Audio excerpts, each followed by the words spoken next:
Speaker Newt Gingrich earned a PhD in history from Tulane University. Speaker Gingrich is the author of 23 books, 13 of which were New York Times bestseller, principally on history and politics. He's also the producer of several award-winning documentary films on history, many of which are on history and politics as well. He was a history professor for 8 years at West Georgia College. He's also the longest-serving teacher at the Joint Warfighting course for Major Generals at the Air University and taught officers from all 5 services as an honorary distinguished visiting scholar and professor at the National Defense University. Speaker Gingrich represented Georgia in Congress for 20 years, including 4 as the Speaker of the United States House of Representatives. Speaker Gingrich is currently making a bid, as you all know, for the Republican presidential nomination for 2012, and it is amazing that he takes this time to spend with us, given what he has to do. It is a great honor and a pleasure to introduce a great American, Speaker Newt Gingrich. Let me first of all thank you, Mallory. I think this is a terrific concept of a course. I think the fact that you're going to have an entire video series which will be available to anybody who ever wants to understand the origins and evolution of modern conservatism is a real contribution. I looked at the list of guest speakers, and it's an honor to be in that list. You have some of the great figures of modern conservatism talking to the students at the Citadel. So this is a terrific opportunity. The period we're going to talk about, my particular assignment from Mallory, is in many ways the richest and most important period, because it's almost the DNA of modern America and the way in which we have evolved since then. And I'd say that with the exception maybe of Lincoln's resurrection of the Declaration of Independence, there's no period after 1800 that is quite as dynamic intellectually in setting the stage for the America that evolved during that period. I want to put it in a historic context in a couple different directions, so if you'll bear with me, I want you to think of this as a story in which there were a group of people who discovered themselves being in a particular situation. They didn't go out intellectually in a French Cartesian model and draw lines and say, oh, this is all logical. They were living a life of freedom. They were living a life of community. They were living a life of self-government. They were living a life of enormous practicality. And all of a sudden, the British Empire began to disrupt their ability to continue living that life. And you have to see the American Revolution in a remarkable way as a conservative reaction to British imperial tyranny, actually protecting a past status quo. Unlike the French Revolution, the American revolutionaries aren't trying to rebel to create a different future. They're trying to sustain what they see as a powerful past. There are a couple of reasons this occurs.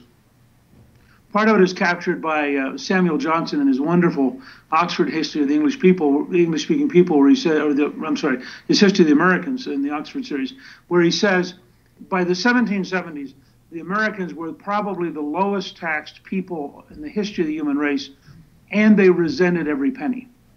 And I think it was this is at the core. I want to talk a lot about DNA today because I think it's a useful organizing model for how real Americans have acculturated and why we can absorb people from other countries, and literally in a matter of years, they can learn to be American in a way that you never learned to be French or to be German or to be Chinese. America has a unique intellectual and cultural DNA. So here's part of the story.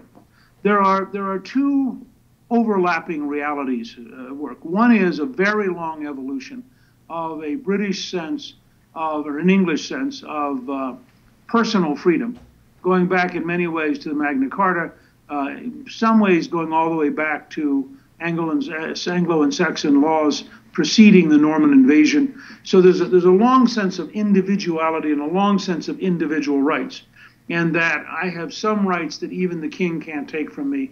And of course, by the Magna Carta in 1215, the barons are actually getting the king to sign a document that says there are certain rights he can't take from them, and he can't get extra money without their approval.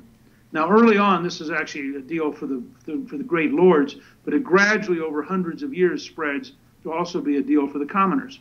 by the 17th century, this is beginning to be a real power struggle.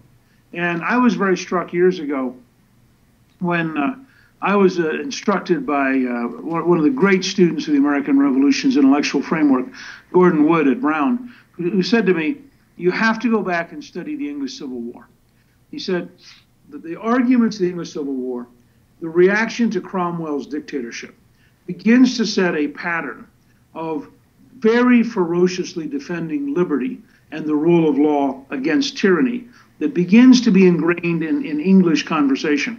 And your guest lecturer next week, Michael Barone, has written a terrific small book on the Glorious Revolution of 1688, in which he's making the same point. He's describing James II seeking to establish absolutist power, really looking at Louis XIV and looking at other European monarchs and thinking, gee, why can't I have the kind of absolute power they have? And it was combined with the sense that he was Catholic, the country was largely Protestant. So you have all these different tensions building. And then you get the Dutch prince who is coming from a country that has such a thoroughly screwed up governing system that almost nobody can make it work. And the Dutch pride themselves on being this little bastion of self-government in which the oligarchy protects themselves but through all sorts of constant arguments and pettiness and cheapness. And so when William arrives in the Glorious Revolution, he arrives with a sense of the limitations of kingship.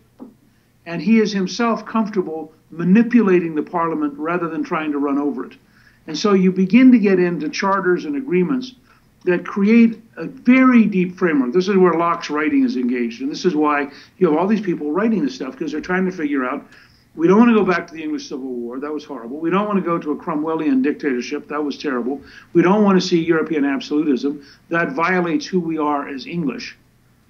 And so you begin to get this nationalist sense of liberty that is actually deeply tied into the sense of being English.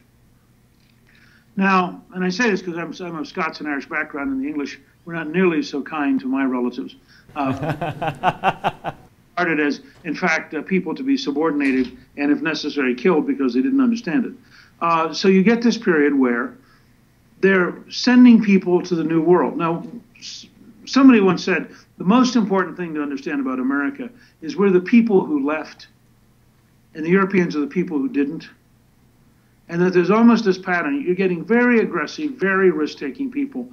They come here in very small boats. If you ever go to Williamsburg or to Jamestown and you see the size of the boats that came across the Atlantic, you understand why when the first permanent colony was established, they stopped at Cape Horn and they put up a cross to thank God for having gotten across the Atlantic. I mean, they were really shaken by how hard it was to get here.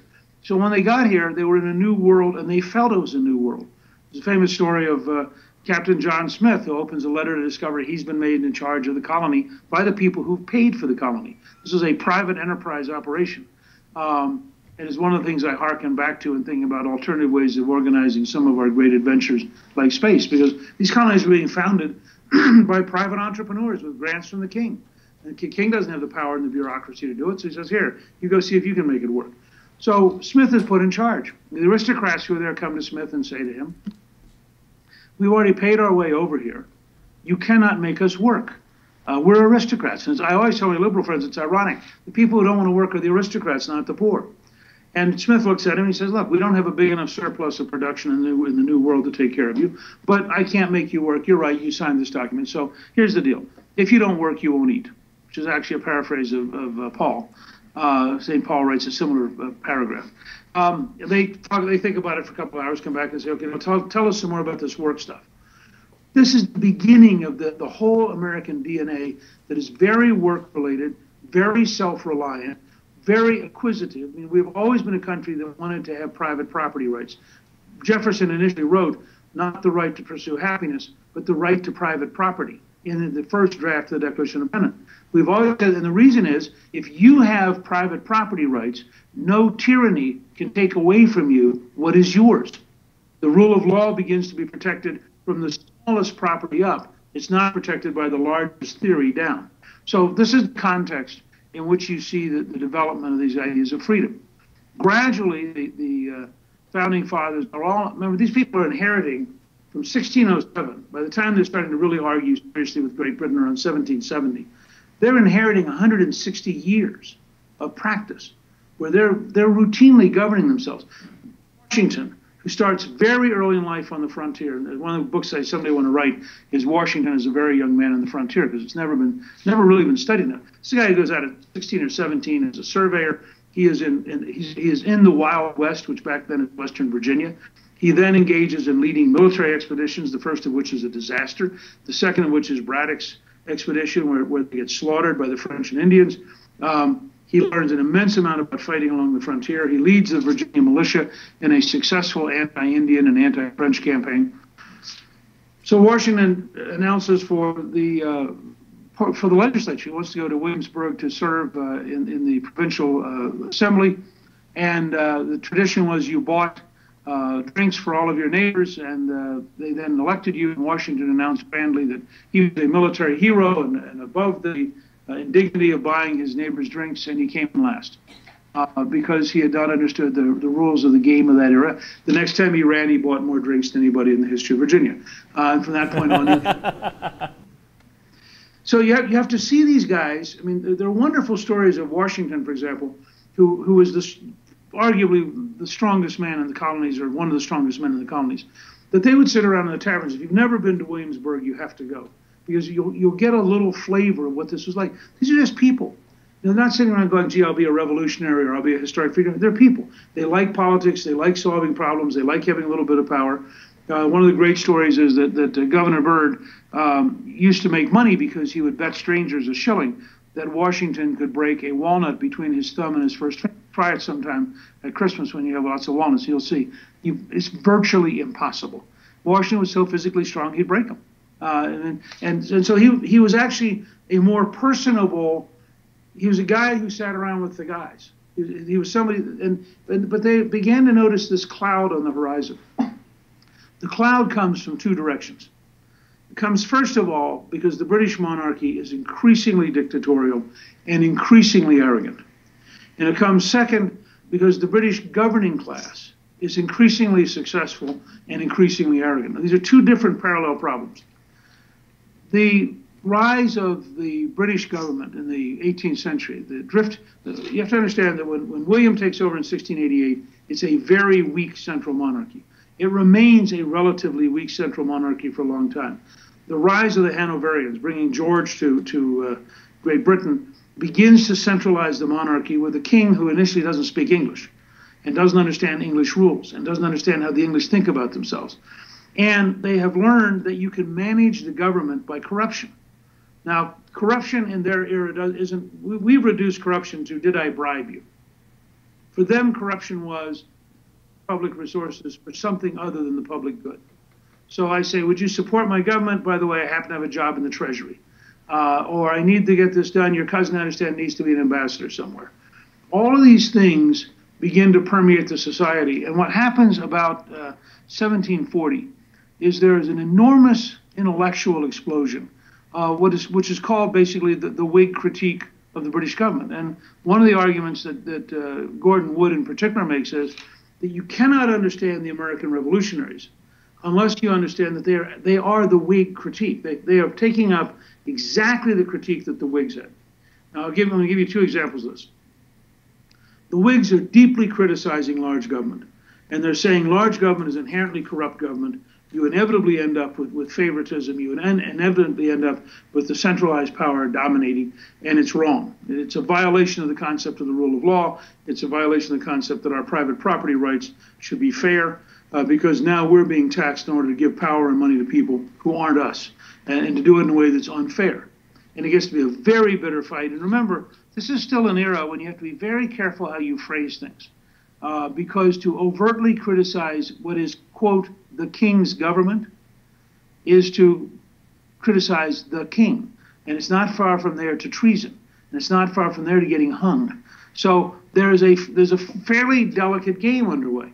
One of the things I recommend all of you do is read Addison's play, Cato.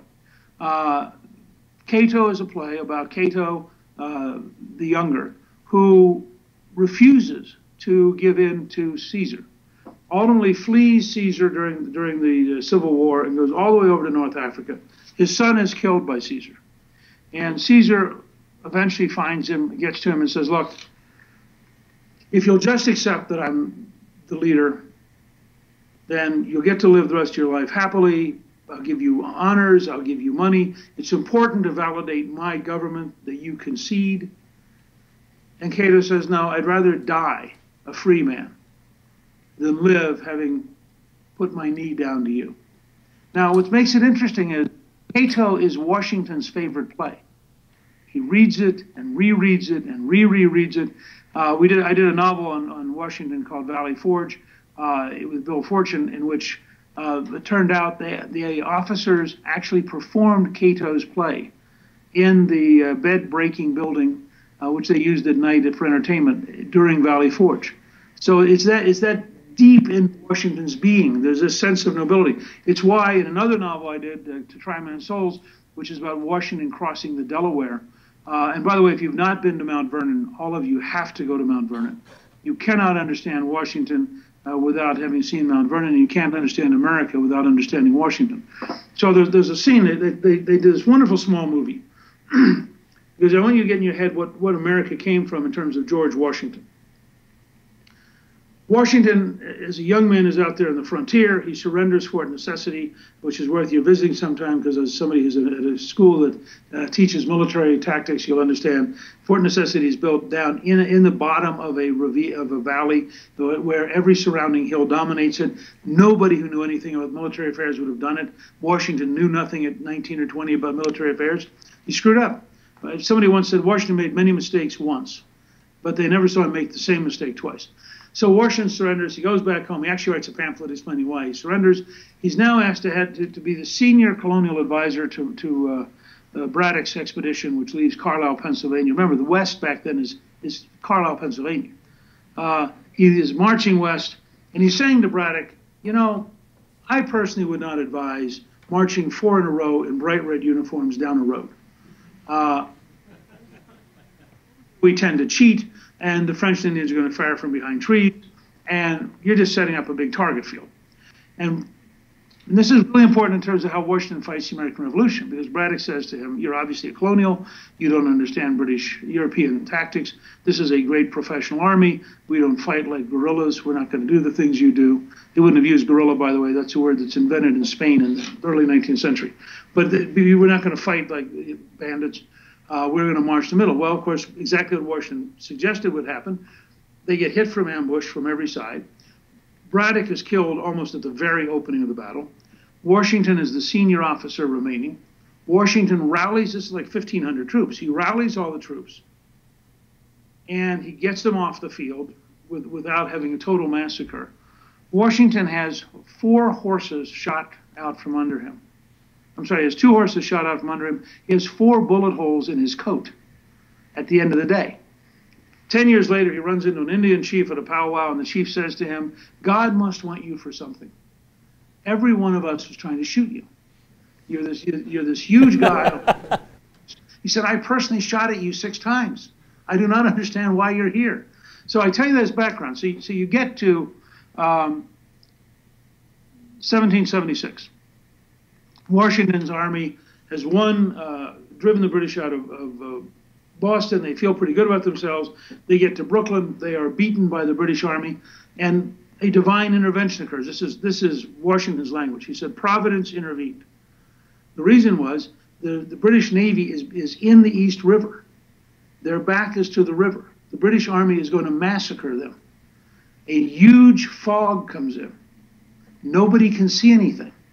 The Marblehead fishermen, who will later take Washington across the Delaware, row the entire army at night across the river, escaping the British.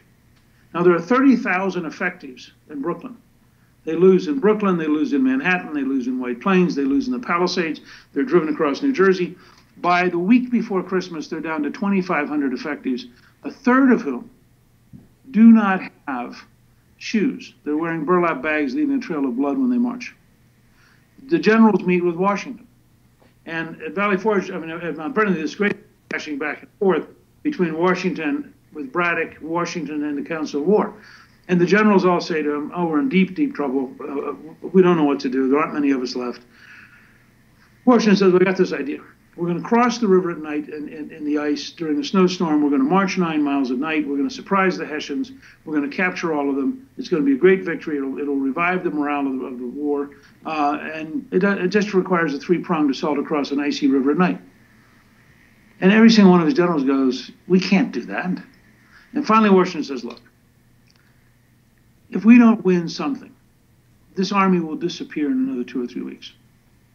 When the army disappears, the revolution will be over. When the revolution is over, everyone in this room will be hung.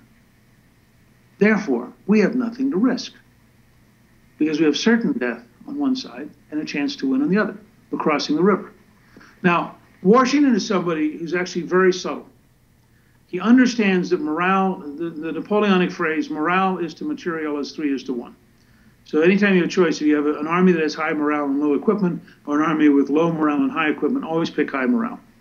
So Washington had asked Thomas Paine to write a new pamphlet. He'd written Common Sense, which is the most widely read interpretation of the Declaration of Independence. Washington then got him to write The Crisis. And Washington actually has his officers reading from The Crisis. These are the times that try men's souls. And when walking through 3 or 4 opening pages are just magnificent explanation of where they were and why only courage would save freedom. They crossed the river that night. Their password is victory or death. And they meant it. They marched 9 miles. They find that there are 2 ravines. They thought there was 1. There were 2. They have to manhandle. The artillery has to go down and then back up. And so you end up with them 4 hours late. They have a driving snowstorm from their rear. If you were wargaming this, if you were doing this in a classroom, you would have the Hessians mobilized, and they would annihilate Washington about 8 o'clock that morning. Because the snowstorm is so enormous, they don't post guards. Because in a European army, it's impossible to maneuver. Here's part of the problem. Europeans have coerced soldiers. You can't let them out in a snowstorm because they'll desert. So you're really trapped into fighting in open weather where your sergeants can keep track of your men. Americans are fighting for freedom. Plus, Americans are all deer hunters. They just thought of this as a snowstorm. They've been out in snowstorms their whole life. The result is they absolutely stun the Hessians, who are trapped in the various houses they're bivouacking in. They capture 800 Hessian professional soldiers at the cost of 1 American. They run like crazy for the river, get across the river. Within 2 weeks, word of the victory has brought 15,000 volunteers. Washington drives the British across northern New Jersey, and the war has been saved for the moment. Now remember, this is one of the points I'm building up for you to understand contextually the people who are doing this, people who give you the Constitution, who give you the Federalist Papers. He's in the field for 8 years. He spends 1 week in Mount Vernon. This is Washington, I don't know if you can see it or not down there. This is Washington's Commander-in-Chief flag from Valley Forge. And I wear it to remind myself and other people, when the Founding Fathers meet at the Constitutional Convention, and they write Commander-in-Chief, the guy presiding over the convention was the Commander-in-Chief. Now, why are they doing all this? They're doing all this because they're really pissed off. And the reason they're so angry is they have grown up accustomed to what they thought of as the natural rights of Englishmen. They all think of themselves as English. They all think that they're part of this extraordinary worldwide empire. They identify with the Parliament. They even identify with the King and the House of Lords. And around 1770, the British, out of arrogance and ignorance, begin to behave in a way that says to the Americans, no, you're not us. So there's a great line that Benjamin Franklin, who goes to London to petition for the provinces, left American Englishmen and returned an American, because he lived there for years, because he realized that even though he was a world-class scientist, independently wealthy, a very successful businessman, a writer of considerable note, a founder of various institutions, he was a provincial, and he would never, ever be accepted in British high society. And so he said, fine, you want to make me an American? I'm an American. Now that I'm an American, I want my independence because I don't trust you to govern me. And so around 1770, starting with the Boston Massacre, you really begin to get a ramping up, and you get committees of correspondence. And you get all sorts of, this is one of the fascinating things that people don't cover very well. This is not some highly centralized, organized product. This is a mass movement. For example, 5 months before the first shot is fired at Concord, Lexington, the New Hampshire folks go to the British fort in New Hampshire, surrounded, and it has a very small garrison and a very junior officer who looks out and says, okay, I quit. And this small garrison leaves, leaving all the guns and all the ammunition to the New Hampshire militia. Now, it doesn't become the first shot heard around the world because there were no shots fired. The guy just surrendered. And that didn't bubble up. It didn't become part of the folklore. But in fact, New Hampshire also writes its first state constitution before the Declaration of Independence. Because they're out here in the wilderness, they're going, we're not paying attention. London? Remember, London is about as far away as the moon. I mean, London is forever in a sailing ship. And to go from London to Boston, and then go from Boston to Manchester or Concord, New Hampshire, I mean, this is real work. So they're kind of going, we don't care what the British think. Who are the British? I've never met a British lord. So you then get to, the British now have this escalating crisis. The Americans are starting to know each other. They have committees of correspondence. They're beginning to get together. They're driven together by one common theme. We have, this is where it's Burkean, and I agree with Mallory's point. We have inherited rights that are coming to us from God and that are a fundamental contract.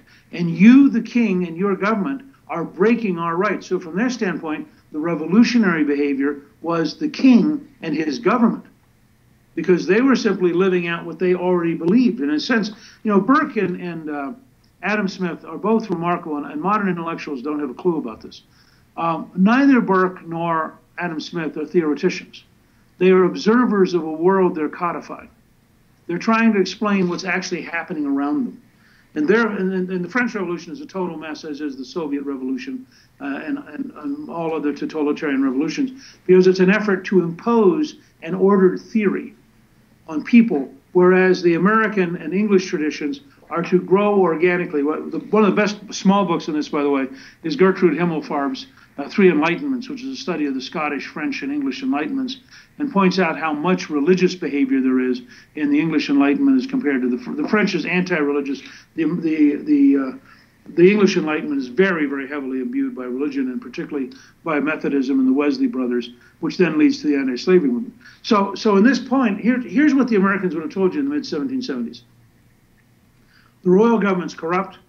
The royal government is violating our rights. Interestingly, the number one complaint is no taxation without representation. The number two complaint is judges who are dictators on behalf of the king. There are more complaints about judges than any other single problem except taxation.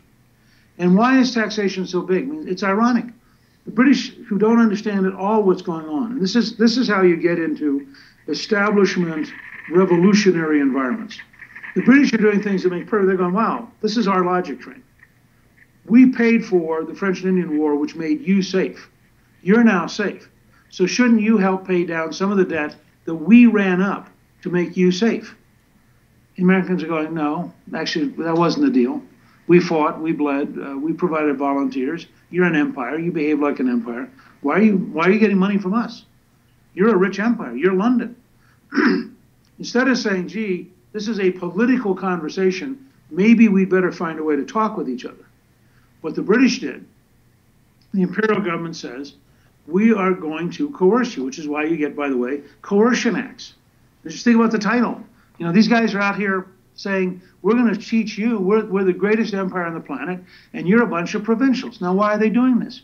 Because they've done it everywhere. They've coerced the Irish. The last great massacre is in 1693.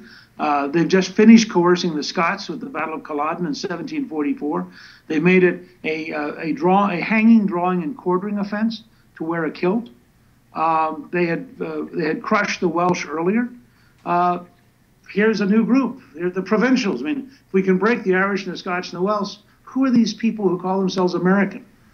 We'll just have to teach them. So they set out to teach them. And this is why, by the way, the Second Amendment ends up being so important. In a terrific book called Paul Revere's Ride, it's pointed out that the British Army had routinely coerced peasants. And they marched out of Britain out of Boston in April of 1775 to coerce peasants. except they didn't find peasants. They found citizens. And they didn't find people who were unarmed. They found an armed, trained militia, which had spent over 6 months preparing for the battle. And they got beaten badly. And they had lost men all the way back to Boston. And now they had a crisis. Because now, how can you be the greatest empire in the world and have a rabble in America stand up to you? And that's how this process begins. Now, what do Americans think they're doing? They are protecting themselves from offensive attack. It's very important to understand this. They're not on offense. They're not asking anything new. They are defending the rights that they've been living for 160 years. And they're saying to the British government, what are you doing to us? We're just being us. We've always had the right to vote. We've always had the right to decide on taxation. We've always had the right to solve our problems locally. You're sending us these foreigners, because from their standpoint, the British judges are foreigners. You're sending us foreigners to judges. They're confiscating our houses. They're imposing troops to live in our homes. You're taking away our money. And here's the underlying core thing, which is at the heart of this. It goes back to Addison's Cato. If I concede that you have the arbitrary power to take a penny from me, then I have conceded that you have the arbitrary power to take everything from me. And in a sense, if you read Lincoln on slavery in the 1850s, Lincoln is capturing the rhythm of the Founding Fathers' argument with the English. And so they're saying, so I can't allow you to cross this line. And here's what it leads to, because you have two different conversations underway. The British say, aha, the Americans are cheap. So what we'll do is we will give tea to the East India Company. The East India Company, in return for monopoly, will reduce the price of tea. So although it will still have a tax, it will now be cheaper than it was. Therefore, the Americans will have no complaint, because after all, tea will now be cheap. Well, the Americans said, wait a second, the argument isn't about money, the argument is about rights. And if you keep the price, we'd rather pay more for tea without a tax than less for tea with a tax, which totally confused the British, and that's why you have the Boston Tea Party. They're making a moral point. They are not going to tolerate British taxes being seductively brought in with a monopoly which lowers prices. This is now a political fight over the very nature of our rights. And that's what then leads to the Declaration of Independence. Now, there's a very important thing to recognize about the Founding Fathers, who are truly one of the most remarkable groups, if not the most remarkable secular group in history. They begin by saying we hold these truths to be self-evident. These were pretty pious people. Surprising number of them are actually preachers. They're not trying to find a theory. They're not trying to find a philosophy. They're not trying to find an ideology. They're trying to understand the truth by which humans are able to govern themselves. And they say we're all created equal. All men are created equal, which at a time when you have king, I mean, think about how radical this is. This document arrives in London. And the king and his ministers and the dukes and the earls and the barons and the lords are all sitting around reading this document that says all men are created equal. They just drove a knife into the heart of the British hierarchical structure and every European hierarchical structure. Now, and we are endowed by our Creator. This is a direct assault on kingship. The historic medieval system was power came from God to the king. I mean, you can read both Louis XIV and Frederick the Great. I mean, power comes from God to the king. The king loans power to those he favors. But the king is absolute. The Americans just said the exact opposite. Power comes from God to the citizen. So in America, the citizen is sovereign. Now, they didn't think they were saying something radical. They were saying something self-evident. This is how they'd been living for 6 generations. Why wouldn't you believe this? And the rights are unalienable. And that meant no judge, no king, in the modern world, no president, no bureaucrat can get between us and God. Now, I'm giving you this background because what I want you to see is psychological. These are people living in a culture of liberty, in a culture of practical common sense, in a culture of getting things done. They ultimately absorb Adam Smith's The Wealth of Nations, and earlier, a very small number of them absorbed his book on a theory of moral sentiments, which is infinitely harder to read than The Wealth of Nations. But But they certainly, the Hamiltons and people like Hamilton all read The Wealth of Nations. And they sort of understood this model, this new model of a free society with a free market with an invisible hand. And they're amazingly practical people. I mean, this is where our modern academic classes are such a mess. These were not folks sitting around thinking in the abstract. They're sitting around going, okay, what is going to work? And they're blending two things. What are the historical truths and what are the practical requirements? And how do we blend them? Now, their Declaration is a freestanding document. It's an idealistic document. It states the why of America. Then they have their first cut at the what of America, the Articles of Confederation. They do not work very well. Valley Forge vividly illustrate what a mess it was, how impossible the Congress was, how incompetent the system was. But it holds together enough to win the war. Washington goes home, ready to be a private citizen. George II, King George, says, if he gives up power, he'll be the greatest man of the century. Washington's officers come to him at Newburgh and say, you know, let's mutiny, let's take over the government. They're not paying us. They're impossible. The Congress is irrelevant. Washington comes to their meeting in a schoolroom, pulls out his glasses slowly to illustrate that he has grown old in the service of his country, and reads a letter. And he says, in the decisive turning point in American history, I did not rebel against George III to become George I. Period. The officers all say, got it, we're for you. He goes home. The system isn't working. His friends say to him, we've got to do something. He says something very profound. He says, we're not ready. The American people have not grown tired enough. And so he waits several more years. They then meet and decide that they should amend the Articles of Confederation. They gather in Philadelphia. Washington presides. And in 55 days of closed meetings with no press, they very on decide, you know, the Articles are such a total mess. Remember, now Washington spent 8 years trying to get the Articles to work. So you have a guy who both has the prestige of the revolutionary leader and the experience of having tried to do it.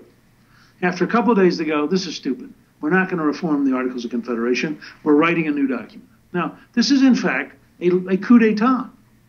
They didn't have the authority to do this, but they said, we are the leadership class of the country, and we're going to do what we think's right. But then they said something that's central, and I got in trouble back in May for trying to get this point across. They then say, although we're the leadership group and we're going to go ahead and write this document, it will only work if the people ratify it. So we now have an obligation to go out and say to the people, this is what we believe we should do, but we cannot do it without your approval. And so they go into every single state and they wage a campaign. They write the most elegant campaign pamphlet in history. And somebody just pick up the Federalist Papers, look at it and think to yourself, in a country where only a third of the people were literate, this was a campaign pamphlet, not a 30-second TV commercial. An enormously complex, sophisticated book, which came out as a series of newspaper articles for the purpose of winning an election. And they slowly, gradually win it. And by the way, the people who were opposing them were very honorable people. I mean, Patrick Henry, for example, is the leader of the Anti-Federalist in Virginia.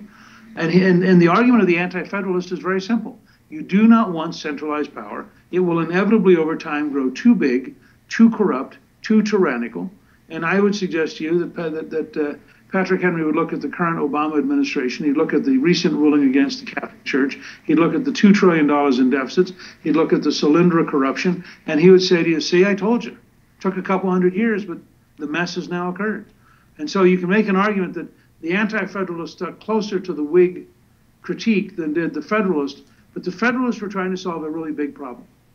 How do you have just enough government to be effective and not enough government to be a tyranny? And that is the permanent balance of tension in the American system. Now, I just want to make a couple more points about this. There's a real disadvantage in the modern academic world because we segment knowledge into narrow frameworks. So a political scientist doesn't spend much time looking at the cultural framework within which the particular document exists. The American Constitution was designed for a voluntaristic society of people who were profoundly religious and who were bounded by their culture to behave in certain ways. All of the founding fathers believed this. I captured it in a small book and a movie called Rediscovering God in America. And when you go back and you contextualize, if you look at Tocqueville, for example, when you contextualize the culture within which they were operating, they had certain invisible assumptions about life. They assumed that people would have some sense of virtue. They assumed that there would be some overriding religious belief system. Washington describes it, John Adams describes it, even Jefferson describes it. And they all have this sense, in the Northwest Ordinance of 1787, they write, religion, morality, and knowledge being important, it is essential that we have public schools. Recently at the Capitol Visitor Center, some nice secular staff person cut out the first three words and put up knowledge being essential. But that's not what the founding fathers said. They said religion, morality, and knowledge being essential. The reason I tell you that is to try to understand the Declaration of Independence, the Constitution, and the Federalist Papers without contextualizing them both historically in the people and the understanding that surrounded them, and culturally in the assumptions about society, and then pragmatically in the behavior of these people. These are amazingly practical people. Remember that Franklin not only discovers electricity, invents the lightning rod, invents the bifocal glasses, invents the Franklin stove, which to this day is very, very efficient, becomes first Postmaster General of the colonies, writes an annual almanac, is a very successful printer, is a world-renowned scientist. He's a practical guy. Jefferson is arguably the leading intellectual American of his generation, although you could also argue in some ways he's a dilettante. But he's a dilettante of enormous range. He collects fossils. He sends Lewis and Clark to the West. He studies nature. He is an architect. He does many things. Washington imports from Spain a new breed of sheep because he wants to improve, and he's very interested in what we would call genetics, and they just call it breeding. But Washington works very hard at being successful as a businessman. Creates, for example, a whiskey distillery to develop cash. He has plenty of corn, he just doesn't have any cash. And he found that if you turn corn into whiskey, you got cash. So there are a whole series of these guys are all being very practical. And so you have this very unusual moment in history where their historic background gave them a sense of rights which were being threatened. And they were actually conservatives fighting to retain the rights which the emerging British tyranny was threatening. They were culturally committed to a limited government with a big citizenship. In a sense, they would have argued, you want big citizens and small government. You don't want big government and small citizens. And again, Gordon Wood describes this brilliantly when he says, as a practical matter, no government of that era was powerful enough to deliver things. It had to rely on the local gentry and the local merchant class and people of local authority to sustain authority because the government itself didn't have the force, didn't have a big bureaucratic structure, didn't have the money. So you have an organic system almost by definition because they can't build it any other way. Finally, these are people who have a sense of permanence. To a degree that's kind of amazing, here they are at the edge of the North American continent in rebellion against the greatest empire of their time. And they're trying to write for eternity. There's a reason that Lincoln is so much their spiritual and intellectual heir, because Lincoln's trying to think through for eternity. What are the principles which govern human beings? What is it that we should expect of ourselves? There's a great line from one of the revolutionary leaders who said, be worthy of yourself. And they had this whole sense. It goes back to Cato. I would rather die free than live a slave. And they had this very deep sense of virtue in the Roman tradition. The sense that you had to be somehow a person worthy of respect. And they didn't mean by that the father of the country.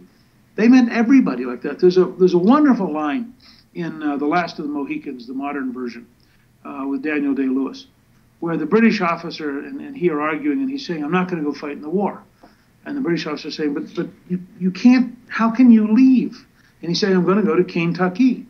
And finally, the British officer in exasperation says, how can you go to Kentucky? Now, he's asking a moral question. And then the Deerslayer says, you face north, turn left, and walk 500 miles. He's giving a definitively American answer, which is, I reject all of your assumptions. I am a free person. Now, of course, he loves the girl, so he has to go back and save her, so he, in fact, gets involved in the war. That's a different story.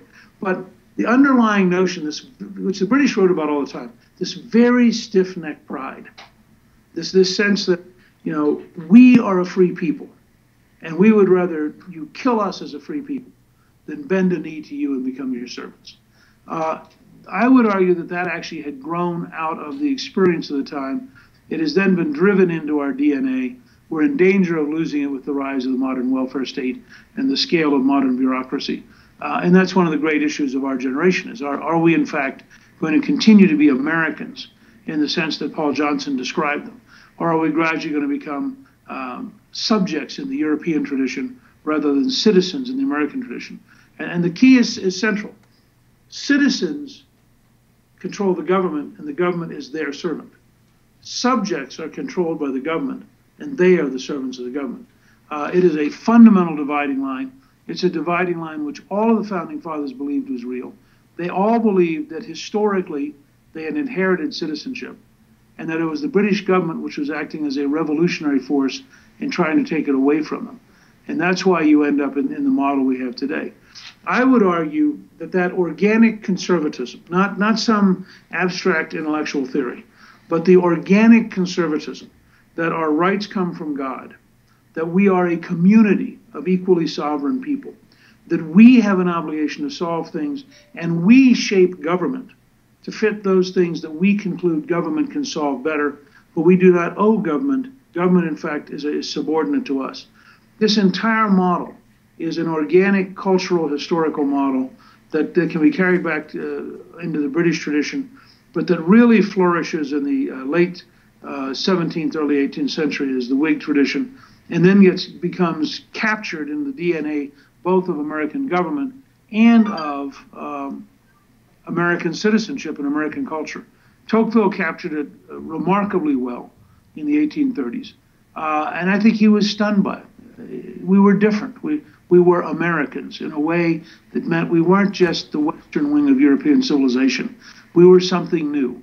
And that's why we can absorb people from anywhere, because you can learn the culture of being an American. And where the political scientists are just goofy is, it's not the structure.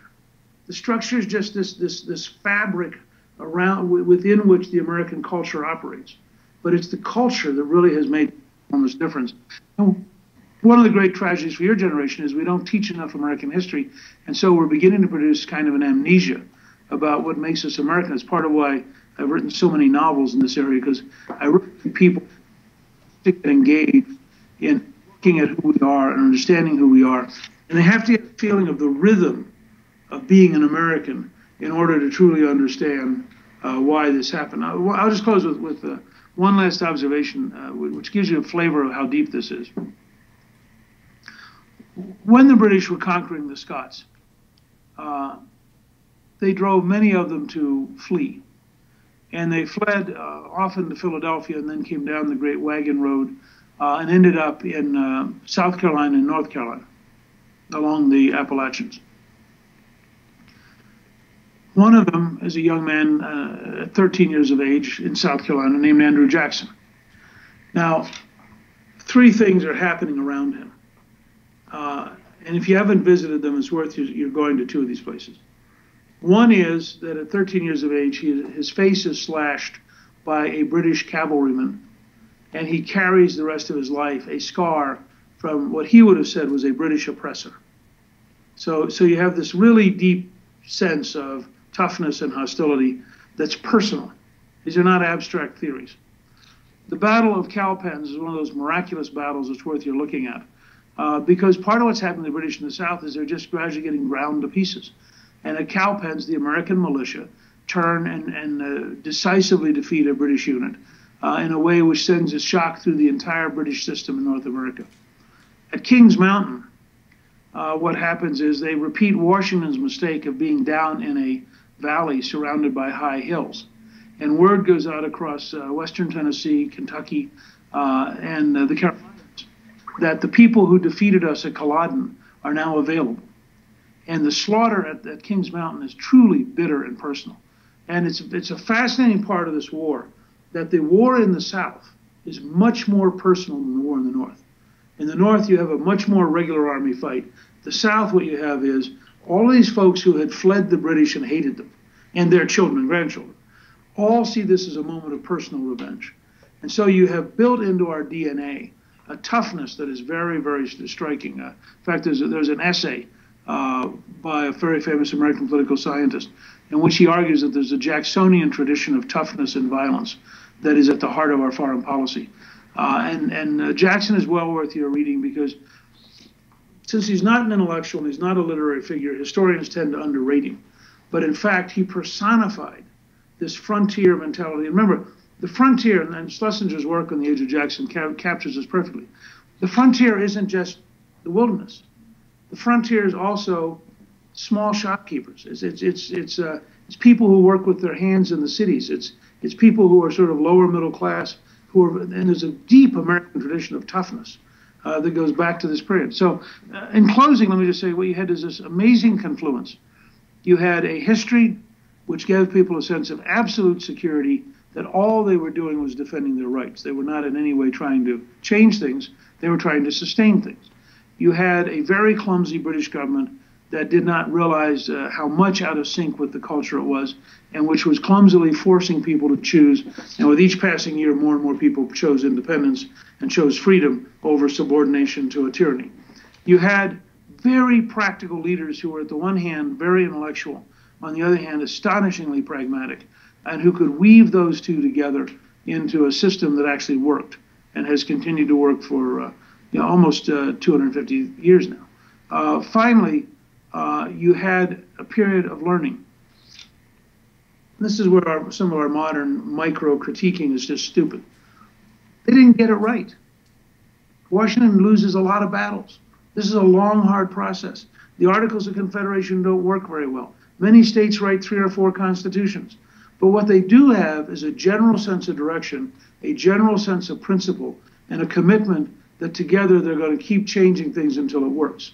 It is one of the most remarkable achievements in human history, clearly the most remarkable in terms of government, and well worth studying. And I think at its heart, it is the definition of American conservatism, the application of principle to the real world in order to effect a better life, with a realization that it involves both universal rights and practical everyday realities. Wow, that was outstanding.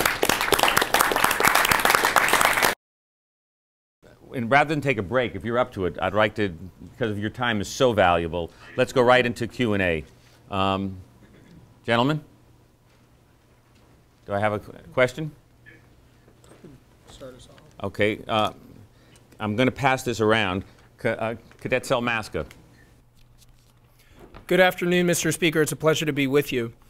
In discussing earlier the initial purpose of government, that governments are about rights, not about really anything else. It's not about money or regulation, merely about rights. I think that's a stark contrast from what we see today. And where do you think was our point of departure, where now we see this over-encroaching, federal government, the welfare state, Obamacare? Where did it all start? Where did it come from? How did we deviate from our, from that initial situation?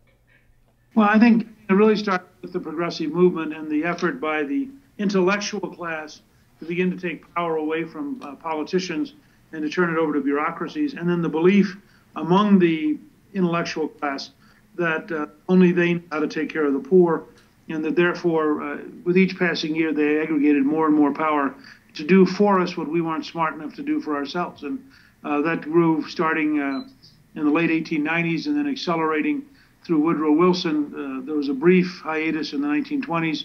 Then it reaccelerated with FDR, took a break again, reaccelerated with Lyndon Johnson, and then Obama's sort of the apotheosis of this whole movement, in that he seems to be prepared to take over every aspect of your life and tell you what, in his personal opinion, you would do if only you were as smart as he was. And I think that the country is finally beginning to act in revulsion at that kind of centralized power. And the revulsion in many ways began, I think, with Bill Buckley in the 50s and is now accelerating. Thank you. Next question. Mr. Speaker, my question is in regards to comparing the French Revolution with the American Revolution. You talked about how in the French Revolution they're taking an ideal and pushing it on the populace, versus in the American Revolution we were recognizing the rights that Englishmen already had and retaining that. So what does that mean for other countries that are trying to establish democracies? Are they then trying to force ideals on their citizens as per the French? Or, I mean, where do they look? I mean, France today is a good democracy, and eventually they got there. But it's a much different experience. What are your thoughts on that? Well, a cultural conservative as well as a political conservative. And I think that the anti-clericalism of the French Revolution and the degree to which, you have to go back and look. The French Revolution is a genuinely radical totalitarian system. I mean, they changed the calendar. They are determined in every way to create a new world. The founding fathers in the Burkean tradition would have said, this is crazy. I mean, first of all, the greatest of all sins is hubris, the idea that you can replace God. The French are explicitly doing that. They're saying, let's drive God out. Let's eliminate the Christian calendar. Let's invent a brand new world. We'll have brand new language, brand new titles. It is a disruption comparable to the first cycle of the Soviets and of the Maoist Chinese, where you just have this or the Nazis. I mean, you have this relentless effort to create the new person. And the founding fathers would say, and did say pretty routinely, there are no new people. I mean, we are all children of God. We all represent an organic tradition. Somebody who believes that they're smart enough and powerful enough to coerce you into being new is somebody who's going to be a dictator. And I think that's why you see Jefferson initially is intrigued with the French Revolution because he likes its anti-monarchical, pro-democracy provisions. And then he's appalled by it as he watches it go crazy and he watches the depth of bloodshed involved. People generally in the English-speaking world were aghast at the level of violence and the level of totalitarian behavior that the French engaged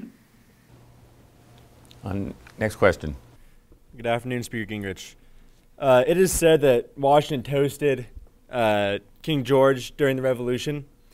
What was the role of the French in our decision to break away from England? And if we did not need their help, would we have remained Englishmen longer, simply fighting for our English rights? And if at all, to what extent was the Declaration of Independence a political ploy to get French support? Well, you didn't mean he toasted King George, you mean he toasted the French king. He toasted King George's health during the Revolution. Okay, I actually don't know that. I mean, that's not something I picked up on, and doesn't strike me as very Washington-like, but it may be true, I just didn't know it. I don't think the Declaration of Independence had anything to do with seeking French help. I think that the effort to get French help is parallel to it, but the Declaration of Independence came from a belief that they had crossed a watershed in which they could not trust the British. I believe this turned out not to be true later, but I believe in the summer of 1776, they had watched the British get driven out of Boston. I think they were fairly confident that they were going to beat the British and that the British would decide it was too expensive to coerce them and would go home. And it's only by the fall of 76 that they began to realize this is going to be a lot harder war than we thought it was. But I think in the early phases that they really underestimated how hard the British would fight to retain the colonies. Good afternoon, Speaker Gingrich. The Americans originally were very reluctant to break away from the English. We tried everything. And I was just wondering, would you say that the Declaration of Independence, as much as telling other nations why we were breaking away, was as much to console the American people? Because the document very much is, it seems to say, is that this isn't a revolution, but preventing a revolution, and that's what many of our readings focused on. where they're listing out the rights that King George has been violating throughout the time. And it's that it was kind of a promise to the people saying that we're not changing, we're not going with the radical ideas, we're keeping what you had, and we're ensuring that you get to keep your rights as Englishmen. Well, I think that it clearly was designed for American consumption as well as for English consumption. And there's a practical reason. The American colonists probably split in thirds. About a third of them remained faithful to the king. About a third of them wished everybody would go away and quit fighting. And about a third of them were revolutionaries. And so they're in part writing this document to themselves to say, here's why we're doing this. This is what it means. And they're trying to win an argument of public opinion. Because remember, not only are they interested in the French, they want loans from Holland. I mean, so they want to have a document that can say, here is the principled reason we're doing this, which actually goes back a little bit to the Glorious Revolution of 1688. The English have a fascination with self-justifying documents that explain what they're doing.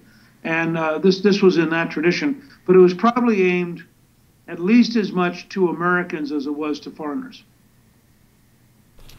Speaker Gingrich, you spoke about how our revolution, our democracy was based on a tradition of rights that we already had.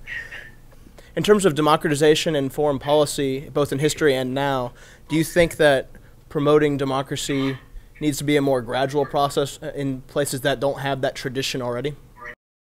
Well, the reason I emphasize the cultural historical framework is creating one man, one vote, one time is not a democracy. Creating a pseudo-democracy with no rule of law is not a democracy.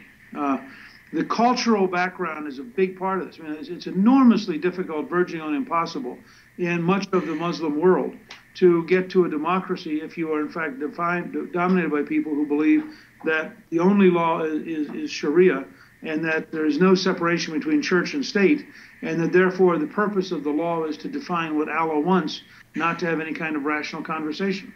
It's really important to understand that in the Western system, Christ's distinction that you give unto Caesar that which is Caesar and you give unto God that which is God created a space for civil society and for government independent of religion that does not exist in many cultures. So I do think this is what my point earlier about political scientists not understanding the history and the culture within which America exists. There are a lot of folks who have this simplistic mechanical model that says, gee, if only we gave you the right voting pattern, it would all work. Now, there's this huge underlying historical, cultural set of values that have to be part of communicating democracy and that have to bring people along for a serious self-government. I think I can take about 2 more questions, Mallory. Okay, well, I'm going to ask you a quick one. Could you comment on the role of the courts in the revolution? That seemed like the big revolutionary idea as opposed to the executive. And the independence of the courts was really revolutionary, in my opinion, and maybe you'd comment on that. And also, I'd love you to comment on the fact that the Constitution doesn't talk about equality whatsoever. Well, let me start with the courts. And if you go to newt.org, there's a 50-page paper on rebalancing the judiciary that is a pretty good backgrounder. Vince Haley wrote it. The Founding Fathers wanted 2 things from the courts. They wanted them to be independent in the sense that they could not be politically directed, and they wanted them to be limited. The judiciary branch is the weakest of the 3 branches by design. Hamilton writes in the Federalist Papers that the judicial branch will never pick a fight with the executive and the legislative because it's the weakest branch, and by definition, it would end up losing the fight. I mean, it's really worth your reading what the Founding Fathers actually said about courts. The modern Earl Warren, the Supreme Court is the final arbiter of the Constitution, would have been seen by the Founding Fathers as arrogant baloney. Jefferson, when asked about a Supreme Court, said, that is an absurdity, that would be an oligarchy. Lincoln says in his first inaugural, if 9 people could create the law, we would have lost our freedom, and argued that the Dred Scott case on slavery was the law of the case, not the law of the land. But I'm dying to stand up and cheer. Yeah. You know, so there's a whole framework there that you have to think about. In terms of equality, I always say to people that the Declaration of Independence, this is a standard part of my speeches, the Declaration of Independence guarantees us the right to pursue happiness. Now, in the 18th century Scottish Enlightenment, where it comes from, and I've actually seen in the Library of Congress the book from Jefferson's library, which is underlined on this topic. The pursuit of happiness is wisdom and virtue, not hedonism and acquisition. And the Founding Fathers believed that a wise people could remain freedom, but a foolish people would become part of a dictatorship. So in that framework, I always tell audiences, they guarantee you the right to pursue happiness. They don't guarantee you, this is a good example of the distinction with the French, the Nazi and the Soviet and Chinese revolutions. They don't guarantee you the attainment of happiness. So there's no provision for happiness stamps for the under-happy. There's no provision for a federal Department of Happiness. And I always tell audiences, if you were told the Founding Fathers that someday we'd have a politician walk into a room and say, I'm going to take away from the overly happy and redistribute to the underly happy, they would have thought you were crazy. Their very society was based on inequality. It was based on a meritocratic opportunity to rise. Is the best example. He left home at 13, apprenticed to his uncle, became an independently wealthy man in his late 40s, quit business to go into politics, and spent the rest of his life as a citizen, living off of his investments. None of these guys thought that you wanted a leveling. In fact, they would have deeply opposed leveling. They create the Constitution in part because they do not want Shays' Rebellion and the other efforts to go to inflationary paper money to strip property of its value. I mean, the Constitution is a very conservative document written by a property class to sustain an orderly society. And they would have regarded, they would have said about Occupy Wall Street, these are clearly people who need to go get a job and grow up, because what they're saying is utterly ridiculous. And I'm again paraphrasing where I think the Founding Fathers would have been. My question is regards to education. You mentioned the Northwest Ordinance with the importance of education and morality and religion and all that. And you also mentioned that you didn't think there was enough American history being taught these days. And I guess, you know, that we don't focus on this political theory like we are here. Why do you think that is, and how do you think that gets reintroduced into American society?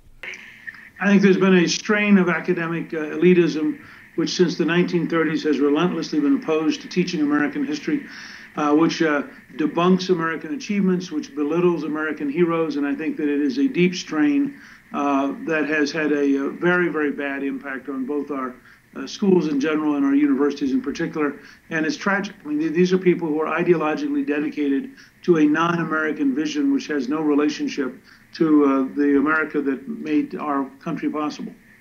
Do you have time for one quick question? Cadet Selmaska. Sir, you mentioned the coercion acts. The British Crown was, attempting to subjugate the colonists, as they did with the Irish, the Scots, and the Welsh, whereas the Americans were eventually successful in overcoming that. And that contrasted with that Jacksonian toughness you mentioned, how Americans are just, they're rougher, simpler, more violent, more enterprising, perhaps less refined. Do you think it's that unique character which we perhaps always possessed, which ultimately prevailed and won the day? Well, I think this was a miracle. You had a very thinly populated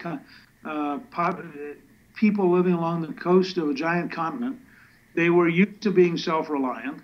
You had the British trying to project power across 3,000 miles or 2,500 miles of ocean. And because Washington had serious plans at one point to retreat beyond the mountains. I mean, Washington understood that this is too big a country to conquer. There's a story that Admiral Yamamoto, who had lived in America, been to Harvard, been in Washington as an attaché, when they began thinking about attacking us in 1941, he said there are no circumstances where you could consider occupying the United States because there are simply too many people. This is a very, very self-reliant country. And I think that the Jacksonian tradition is one of a huge level of anger and greater hostility than say, Washington or Jefferson or Franklin would have exhibited. But there was a kind of deep determination. I mean, I always think of Washington as a man who had an enormous sense of pride and who had been offended by the British. Franklin is the same way. I mean, you always look at Franklin and realize something happened in those drawing rooms with the British aristocracy. And Franklin came back determined to teach them a lesson, the consequence of which is the United States of America.